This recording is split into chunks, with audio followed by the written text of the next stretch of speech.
Pourquoi on a fait ce film? Eh bien parce que, entre émissions télé, publicités, magasins, magazines pour les parents et nombre d'ouvrages pseudo-psychologiques, tout l'environnement est organisé pour conforter des clivages de genre, opposant des pseudo-valeurs féminines, par exemple passivité, à des valeurs qui seraient intrinsèquement masculines, comme l'agressivité.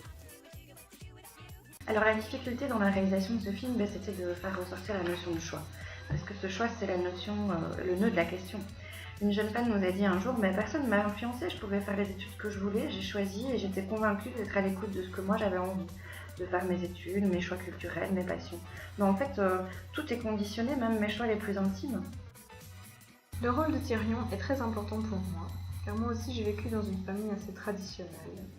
Mes parents voulaient que je joue à des jeux pour filles, alors que je préférais jouer au Lego et construire des maisons.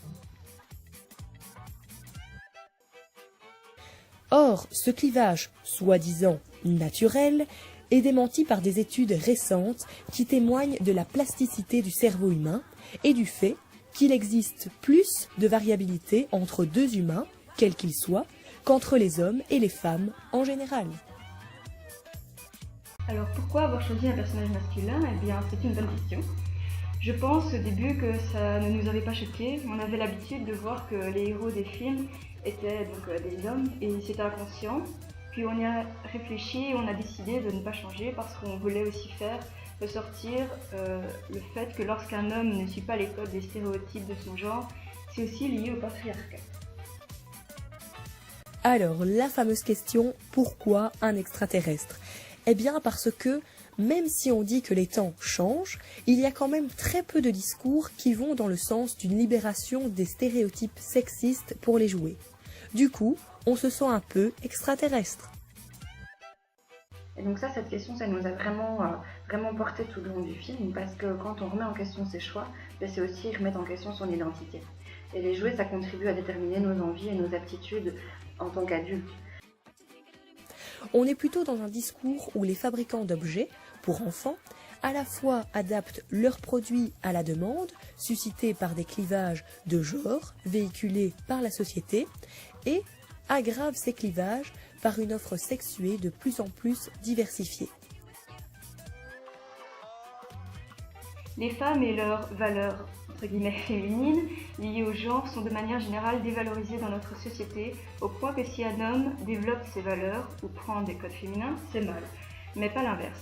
Si une femme se comporte comme un homme, c'est plus valorisé et plus vite accepté. Ce n'est pas vrai dans tous les cas évidemment, mais dans les jouets c'est assez flagrant. Une petite fille qui joue avec des voitures ne choquera pas, c'est même plutôt cool. Mais par contre, un petit garçon qui veut jouer à la poupée ou se maquiller va vite choquer et susciter des réactions plus violentes, comme par exemple « je ne veux pas que mon enfant soit gay ».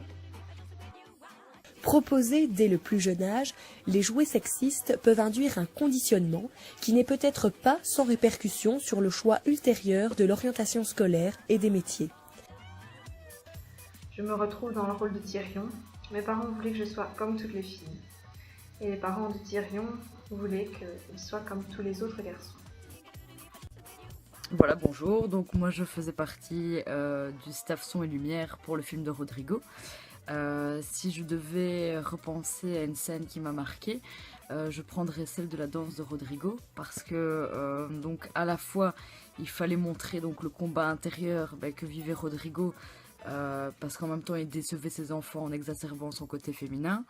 Et de l'autre part, il fallait vraiment montrer son côté, cette fierté qu'il avait de pouvoir montrer ce qu'il faisait en dansant. Donc c'était vraiment un défi de technologie parce qu'il fallait vraiment jouer sur le son et sur la lumière.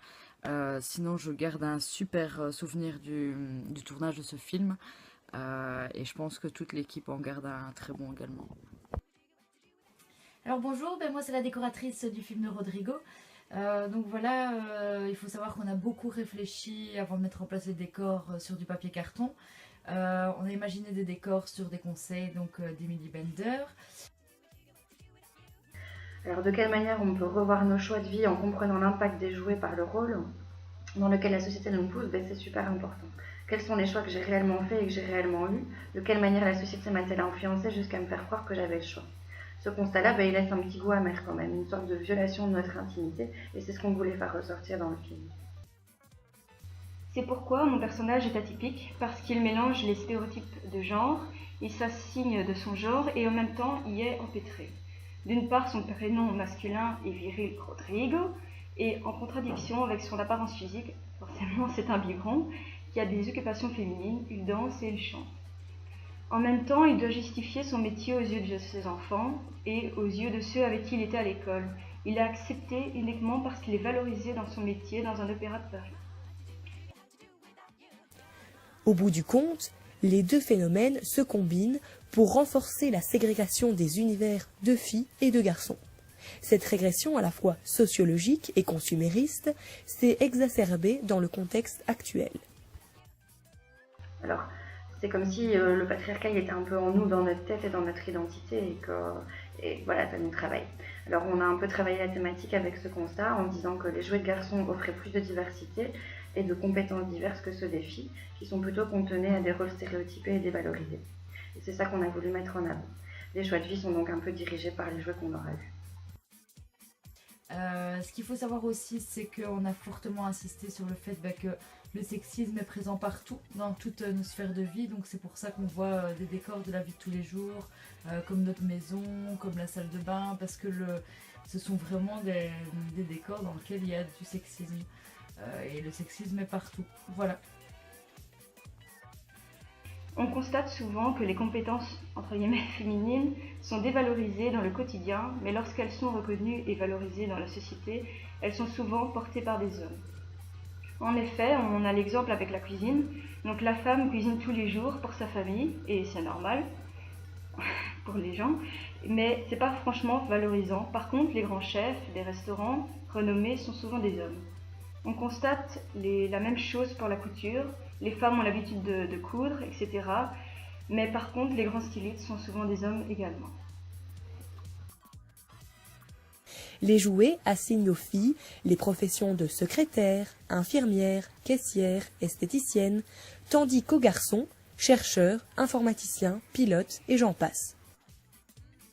À travers cette vidéo, on démontre qu'on n'est pas obligé d'être comme tout le monde. On est libre de nos choix, même avec les jouets de notre enfant. Or, le domaine du travail reste caractérisé par des clivages de genre et des inégalités. Par exemple, taux de chômage des femmes plus élevé, écart de rémunération de 27%, tout temps de travail confondu, accès plus difficile aux postes de décision, prise en charge de la vie familiale pesant essentiellement sur les femmes, concentration dans un éventail restreint de professions reflétant l'assignation traditionnelle au rôle domestique.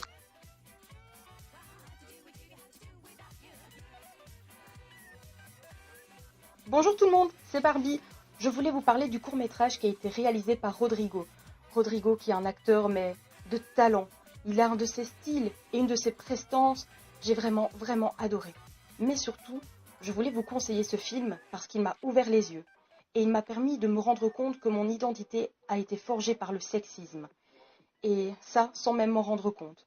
Alors, le message que je voulais vous faire passer, c'est qu'il faut continuer à se mobiliser pour lutter contre ce sexisme, pour éviter que celui-ci nous colle à la peau et nous empêche de faire des choix de vie, d'être vraiment qui on est, de changer notre personnalité. Et pour ça, on peut s'en libérer, mais il nous faut des outils.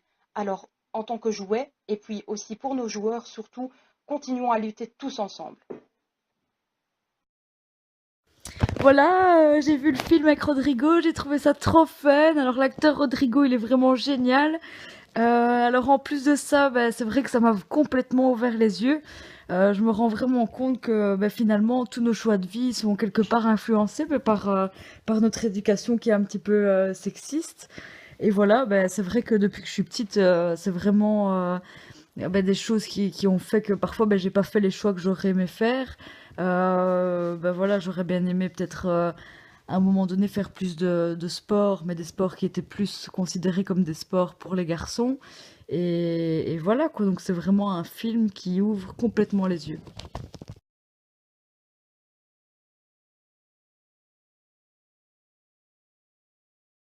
Alors salut, moi je suis le représentant de la pensée de notre cher ami Romy, ben, qui faisait partie des figurantes qui ont joué dans le film de Rodrigo. Alors ben, les points positifs pour elle, ben, enfin, de ce qu'elle m'a dit, hein, je vais vraiment vous dire ce qu'elle m'a dit, mais ici elle est un petit peu overbookée donc elle ne saura pas vous répondre. De ce qu'elle m'a dit, elle a vraiment trouvé ça chouette parce que le tournage a été réalisé comme d'habitude dans une ambiance hyper conviviale. Alors elle voulait aussi ajouter le fait que on a eu des conseils d'une professionnelle. Bon, tu veux bien arrêter de m'embêter, je suis en plein tournage. On a eu des conseils d'une professionnelle, donc ça c'était vraiment top. Ça peut parfois permettre de canaliser un petit peu toutes les idées et de donner un fil conducteur commun et qui... Excusez-moi, j'ai, comme qui dirait, été légèrement interrompu par ce satané de chat. Donc voilà, nous avons eu les conseils d'une professionnelle, ça nous a bien aidé, on a pu canaliser nos idées, c'était intéressant. Mais c'est pas vrai, il y a encore un autre chat qui monte. Donc voilà, dans l'ensemble, j'ai passé un très bon moment et je crois que les autres filles aussi, hein, je pense que pour toutes, c'était vraiment une chouette expérience. Et ben, je voulais dire un grand merci à Vie Féminine. Encore un chat. Un grand merci à Vie Féminine pour tous ces moments et pour toutes les expériences qu'on peut faire tous ensemble.